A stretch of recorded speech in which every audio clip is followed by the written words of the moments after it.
ব্লাউজের সামনে পেছনে নয়, সাইডে হুক পট্টি সেট করব। তো চলো, আমি এইখানে ব্লাউজের সাইডে 2.5 ইঞ্চ আরমোলের দিক থেকে নিয়ে নেব, দিয়ে ভালো করে মুড়ে নেব এবং একটা ফিটিং লাইন বরাবর দাগ টেনে নেব যাতে এদিক ওদিক না হয়। তো ফিটিং লাইন বরাবর দাগ টানা হয়ে গেছে, এটাকে ভালো করে মুড়ে আমাকে সেলাই মেরে নিতে হবে। কিছুটা দেখতে চুড়িদারের ফাড়ার মতো হয়ে যাবে বা কামিজের ফাড়ার মতো হয়ে যাবে।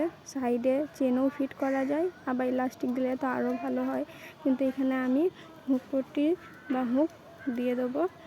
এইভাবে সেলাই করব। এইটা কি হয়, সামনের ডিজাইন ও পেছনের ডিজাইনটা ভালো করে আসার জন্য আমরা বরাবর ওই সাইডে হুক দিয়ে থাকি। দেখো কিছুটা এরকমভাবে চলে আসবে, দিয়ে আমাকে অস্ত্রের কিছুটা অংশ নিয়ে ভালো করে মুড়ে সেলাই মেরে নিতে হবে।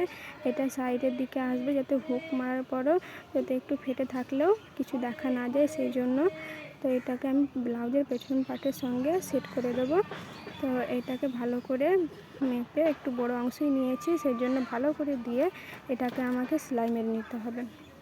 তো নিচে থেকে ওপর বরাবর চাপ সেলাইয়ের মতো এটাকে আমি মেরে নেব। এইখানে কি হবে, হুক পট্টি বা হুকের ঘাটিগুলো সেট করব। তো এটা আমার মারা হয়ে গেছে, এই দেখো মারা হয়ে গেলে আমি এখানে কেটে নিয়েছি। আর এই দেখো এগুলাতে আমার হুকের ঘাটি সেট হবে। তো দেখো আমি সেট করে নিয়েছি এবং হুকও আমার রেডি। কি সুন্দর ফিটিংয়ের